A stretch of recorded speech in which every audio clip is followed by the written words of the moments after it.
Olá pessoal, quem fala é Manuel Maresco de Química, ok? A nossa videoaula de hoje é de respeito ao estudo dos sais. A gente já estudou ácido, base, agora vamos para o estudo dos sais. Funções inorgânicas 3. Vamos lá. Então, primeiramente, quando eu falei função inorgânica 1, eu disse que o ácido era azedo, né? Um pH inferior a 7, limão, laranja e assim por diante. Aí falamos funções inorgânicas 2, né? Eu citei que a base é a astringente, né? Amarga não, segura, retenha, reduz a salivação. O sal, evidentemente, usando o próprio termo, né, salgado, né, o sal salgado. Então vamos lá. Primeiramente, vamos passar para o primeiro slide. Então temos aqui, ó, sal, fórmula geral. CXAY, né? C é o cátion, A é o ânion, X é a carga do ânion, Y é a carga do cátion, né? A gente inverte os íons para montar a fórmula geral. Observe, ácido mais base dá sal e água. É uma reação extremamente utilizada, né? Uma permutação, é uma dupla troca, que indica a reação de salificação, né? Por quê? Porque está produzindo sal. Ou neutralização, porque o ácido e a base se neutralizam, formando sal e água. Beleza? Então vamos lá. Nomenclatura. Nomes. Temos 3 regrinhas fundamentais. Ácido que termina em hídrico, origina sal terminado em eto. Ácido ou ico termina em ico, sal terminado em ato. Ácido que termina em oso, forma sal terminado em ito. Então isso aqui é uma dica, né? Muita gente até gosta de formar umas frases. O teimoso do mosquito no bico do pato. Então, quem gosta dessa brincadeira, realmente, vamos para frente. Mas vamos lá. Vamos exemplificar. Primeira regra. Ácido hídrico, sal, eto. Ok? Nós temos aqui, pegando o exemplozinho aí do slide. Vitor, passa para cá, por gentileza. Aliás, deixa só no slide, por gentileza. Então, a gente tem isso aqui, ó. Eu vou falando, ok? E pegando só aqui o apontador que ele caiu aqui, mas está tudo ok, tranquilo. Então eu vou falando, certo? E vamos lá. Eu tenho aqui, ó, deixa eu voltar aqui para o slide. Pronto. Tá chegando, chegou agora, ok? Então nós temos o seguinte. Slide seguinte. Vamos lá, vamos devagar aqui. Levou uma pancadinha aqui o apontador, mas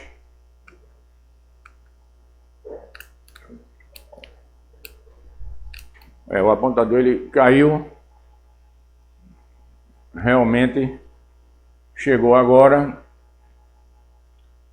Então vamos lá. Veja bem, pessoal. Na primeira regra, nós temos aqui, ó, o ácido que finaliza em hídrico, formando sal que finaliza em eto. Então temos um exemplo aí bem tranquilo, certo? Que é o ácido clorídrico reagindo com hidróxido de potássio, não é? Observa, H com OH é água, beleza? Se eu tiro a água dessa reação, eu vou formar o sal, que é o cloreto de potássio. Tranquilo? Então, observa. Se o ácido termina em hídrico, o sal aqui vai ser o quê? Vai ser o cloreto de potássio.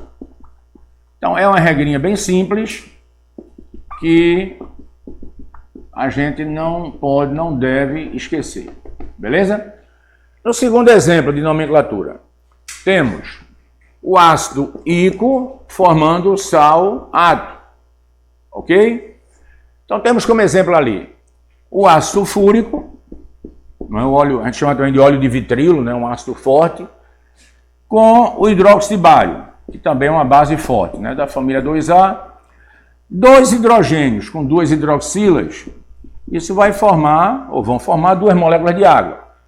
O sal vai ser o quê? Vai ser o sulfato de bário e vai produzir a água, ok? Em resumo, ácido ico forma sal ato. Se o ácido é sulfúrico, isso aqui formará o sulfato, ok? Então vamos lá. Na terceira regra, nós temos aqui, ó, o ácido oso formando o sal ito. Então temos um exemplozinho aqui, ó, bem prático. O ácido nitroso, olha, o ácido nitroso com o hidróxido de prata. Mesmo esquema. H com OH produz a água, certo? Então o sal vai ficar o quê? Ó? O que sobra da base, a prata, e o que sobra do ácido nitrito. Então nós temos aqui a reação de neutralização, não é? Ácido oso formando o sal ito. Ácido nitroso formando o nitrito de prata, beleza? Então vamos agora para o terceiro slide. Tranquilo, pessoal. Terceiro slide. Então vamos lá. Ok. Tá jóia. Tá chegando nele agora. Pronto, chegou. Beleza. Então temos aí 7 classificações para os sais. Presença de oxigênio. Então deixa eu fazer uma síntese aqui para que a gente não tenha dificuldade. Então, meu amigo Vitor, deixa no slide, por gentileza. 7 classificações. Você pode dizer, mas rapaz, Maresco, isso aí é um pouco longo. Não. Isso aí, quando a gente praticar um pouquinho mais, as dúvidas vão realmente encerrando. Ok? Então vamos ver aqui. Primeira classificação, presença de oxigênio. Meu amigo Vitor, puxa para mim agora. Então, presença de oxigênio. Pessoal, não esqueça. O o sal, ele pode ter oxigênio, que nós chamamos de oxissal, e ele pode não ter oxigênio, que nós chamamos de halóide. Então não esquece, tá? Halóide não tem oxigênio, o oxissal tem. Então, por exemplo, o sulfato de cálcio, né? Tem oxigênio? Tem, ó. Então é um oxissal, sulfato de cálcio. O sal de cozinha, né, tão popular, a gente chama de halita, sal gema, sal de mesa. Então, cloreto de sódio é um halóide, não tem oxigênio. Aí vem a segunda classificação. Veja como a coisa é tranquila. Número de elementos.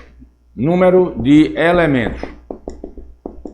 O sal, ele pode ter ou 2, ou 3, ou 4 elementos. Quando o sal tem 2 elementos, nós chamamos de binário.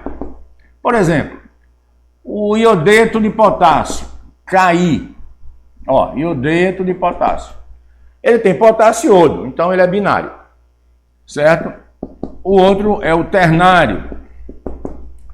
Por exemplo, o cianureto, né, que é um veneno absurdamente perigoso, que é o cianeto de potássio.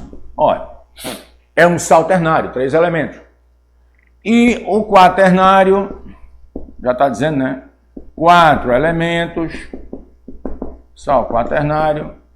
Por exemplo, o cianato de cálcio. Cianato de cálcio. Veja, ele tem 4 elementos: cálcio, carbono, nitrogênio e oxigênio. Beleza? Em resumo, sal, quanto ao número de elementos, binário, ternário e quaternário. Então, 2 elementos, 3 elementos, 4 elementos, respectivamente. Joinha? Até aí? Vamos lá. Terceira classificação.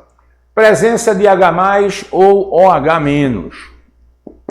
Veja que essa é um pouquinho maior, não é? Presença de H+, ou OH-. O sal aqui, pessoal, a gente pode chamá-lo de sal ácido, também é mais conhecido como hidrogênio sal. Hidrogênio sal. A gente pode chamá-lo de sal básico ou hidroxissal. E a gente pode chamá-lo de sal normal. Sal normal. Então vamos ver aqui como é que é o esquema. Hidrogênio sal, pessoal, é aquele que tem hidrogênio entre o cátion e o ânion. Então, por exemplo, eu tenho o bicarbonato de sódio, que a gente usa muito como fermento de pães, de bolos, né? É um sal que tem hidrogênio, ok? Então é um hidrogênio sal. O hidroxissal é aquele que tem o grupo OH- no meio, entre o cátion e o ânion. Então, por exemplo, eu tenho o cloreto básico de cálcio, ou hidroxicloreto de cálcio. Ó, é um sal básico, ele tem OH-. E o normal nem tem H+, nem tem OH-. Não tem os dois. Então, por exemplo, o carbonato de magnésio não tem nem H nem OH no meio da fórmula, entre o cátion e o ânion. Então, é um sal normal. E assim a gente termina essa terceira classificação. Quarta classificação. Reatividade em meio aquoso. Vamos lá. O sal, ele pode ser de reação. Vamos simplificar aqui para poder dar tempo, terminar tudo. Então, o sal pode ser de reação ácida, de reação básica ou de reação neutra. Vamos ver. Quando é que o sal é de reação ácida? Quando ele vem de um ácido forte e uma base fraca. Tá certo? Por exemplo, o cloreto de prata é um sal que tem um pH menor que 7, um pH ácido. Por quê? Ele vem de um ácido forte, que é clorídrico, e uma base fraca, que é hidróxido de prata. Tranquilo? O sal de reação básica é o contrário, né? O sal de reação básica, ele vem de uma base forte e de um ácido fraco. Então, por exemplo, o cianeto de sódio. Ó, vem do ácido cianídrico, que é fraquinho, e do hidroxódio, que é forte. Então, esse sal ele vai ter um pH maior do que 7. E o sal de reação neutra, ele vem de um ácido forte e de uma base forte. Por exemplo, o famoso sal de cozinha, cloreto de sódio. Vem de ácido forte, que é clorídrico, e uma base forte, que é o sódio. Então, o pH dele é um pH neutro, pH 7, ok? Bom, faltam ainda mais 3 classificações. Eu vou pedir para meu amigo Vitor deixar focado no slide, enquanto eu apago isso aqui, beleza? E agora a gente vai para a 5ª classificação. Vamos lá. Vão relembrando aí o que eu acabei de falar, né? E vai dar tudo certo no final, né? Tem que assistir esse vídeo aula mais de uma vez, para ir captando, né? Para ir entendendo. E assim a gente vai cada vez melhorando o conhecimento na química. Vamos lá. A 5ª classificação. Meu amigo Vitor, puxa para cá. Presença de água de cristalização. O sal ele pode ser chamado de anidro ou hidratado. Então, anidro já está dizendo, é ausência d'água. É aquele sal que não tem água cristalizada na fórmula dele, ok? Então, por exemplo, o próprio cloreto de cálcio, né? Se não tem H2O na fórmula, ele é um sal anidro. Mas, por exemplo, um sal hidratado, é muito conhecido aqui o chamado gesso, né? Que a gente utiliza para montar parede de gesso, laje de gesso, estuque, né? Então, o gesso, que é o sulfato de cálcio dó hidratado, já está dizendo, ó, ele tem água na estrutura dele. Então, anidro não tem água, hidratado já está dizendo tem água cristalizada. A 6ª classificação, presença de mais de um cátion ou mais de um ânion. Então, observa, o sal ele pode ter 2 cátions e um ânion, ou 2 ânions e um cátion. Por exemplo, então vou botar aqui, ó, sal duplo quanto ao cátion. Duplo quanto ao cátion. É aquele que tem 2 cátions e um ânion. Então, observa, eu tenho aqui, digamos, o KNaS, sulfeto duplo de sódio e potássio. Veja, ele é um sal duplo quanto ao cátion, ele tem 2 cátions. E o sal duplo também pode ser duplo quanto ao ânion. Ok? Ela está dizendo, ele tem 2 ânions e um cátion. Por exemplo, eu tenho o CaFCl. Olha lá. Cloreto, fluoreto de cálcio. Ele tem 2 ânions e um cátion. Para finalizar, solubilidade em meio aquoso. Aí vocês não esqueçam a regra geral de solubilidade em meio à água. Regra geral. Os sais, olha para cá, isso é super importante, sempre está presente em provas. Os sais que têm metais alcalinos, ó, os sais que têm amônio, ou que tem nitrato, ou que tem dicromato, são solúveis em meio aquoso. Então essa é a regra geral que vocês relembrem, porque é super importante. Tá legal? Pessoal, vamos para frente, vamos estudar, tá certo? No próximo encontro a gente já vai para a função química 4. Tá legal? Então sucesso a vocês e vamos para frente. Até mais, boa sorte.